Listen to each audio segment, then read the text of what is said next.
morning, all. Suburban Sentinel here, coming to you once again from very deep inside the Arabian Peninsula. Several months ago, I decided to change my primary battle rifle cartridge from the venerable 5.56 millimeter to the somewhat new 300 Blackout cartridge. I made several videos over the last few months detailing the reasons and rationale for this change, and if you'd like to see those, just go into the channel search box and type in 300 Blackout, and that will bring you to that series of videos. Anyway, the purpose of this video is to update all of you on that project and, more importantly, the process from transitioning from one type of piece of equipment to another.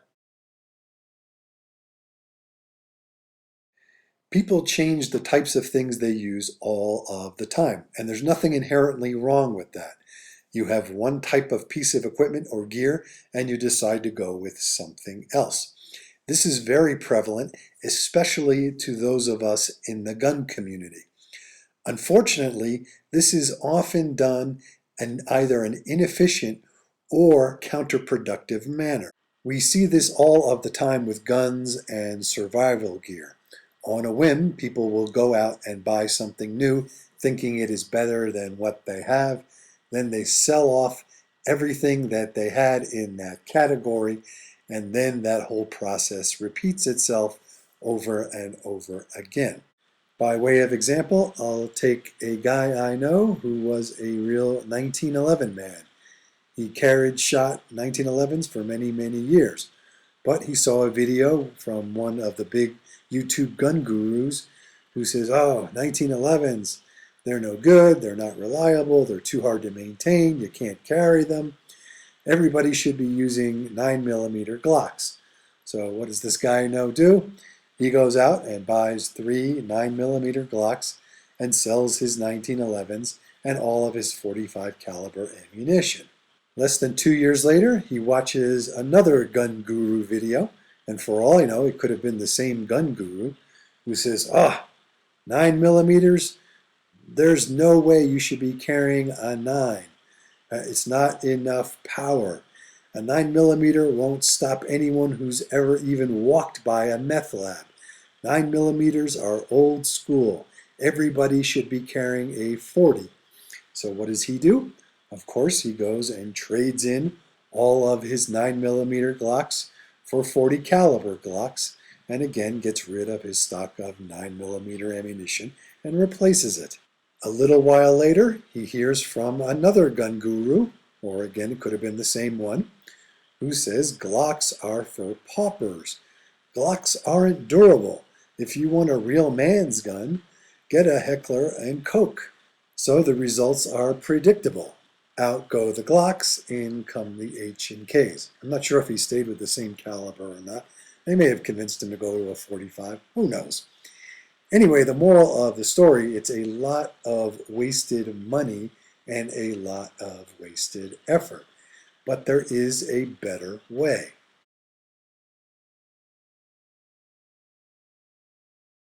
Don't replace your gear on a whim. Don't listen to what the latest gun guru has to say and go out and buy something they like. First of all, there's nothing wrong with experts in their field, but take everything they have to say with a grain of salt. Some of them, and I don't think all of them, are biased. Some are paid by manufacturers or have agreements or relationships with manufacturers and or distributors. Many are unbiased, but they are also individuals. They are not you. Everybody has different needs, wants, and circumstances. Take what they have to say and use it in your analysis, but don't automatically assume what's good for one person is good for all people. Do your due diligence, in other words, do your homework, look at many different sources, evaluate what you find, and then decide which way to go. If your gear replacement project is large, complex, and or expensive, you don't have to jump in with both feet.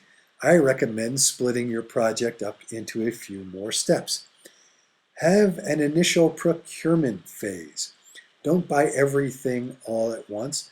Buy either a small or moderate amount of the gear and then test it, what we call the operational test and evaluation phase. Make sure the gear satisfies all of your needs. Test it thoroughly to see if your research and decision-making process was correct. And don't fool yourself into thinking you were correct when you weren't. We all make mistakes. If the gear is not suitable, you can sell the stuff and start over without being hurt too much if you kept your initial procurement small. Better to have good gear that works than gear that is so-so or doesn't satisfy your requirements. Finally, once you've confirmed that you made the right decision in your gear selection process, you don't have to conduct the replacement all at once. Oftentimes it makes sense to have a transition period. Right? Sometimes if you buy your replacement gear more slowly, you can do so at a better price, especially if the value or price of that equipment tends to drop over time. Or sometimes it might be just cost prohibitive to go out and buy everything you need and sell your old stuff because it's too much of a loss. By way of example, I'm about to start the operational test and evaluation phase of my project to replace the 5.56 with 300 Blackout. And I didn't buy everything at once. I bought one 300 Blackout upper and 10,000 rounds of 300 Blackout ammunition.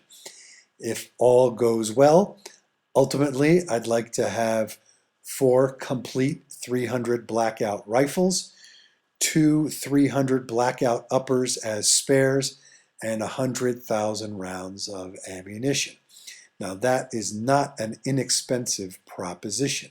So I'm starting with 1 upper and 10,000 rounds just to get through operational test and evaluation. I almost had a heart attack writing that check just based on that small procurement. If all goes well, I'm not just going to go out and buy 4 complete rifles and another upper and 90,000 rounds of ammunition.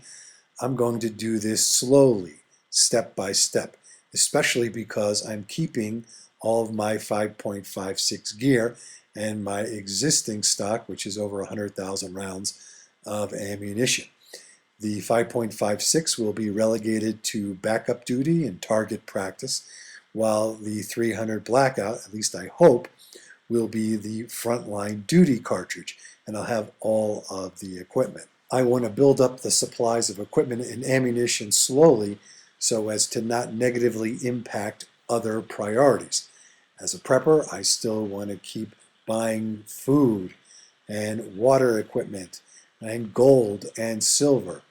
And of course, arms and ammunition are important, but we can't let them impact other priorities. So that's all I have to say on the subject for now. Thanks for watching. This is the Suburban Sentinel. Please thumbs up, share, and subscribe if you like what you see. Questions, enlightening comments, and differing opinions are always welcome. Shoot safely, everybody.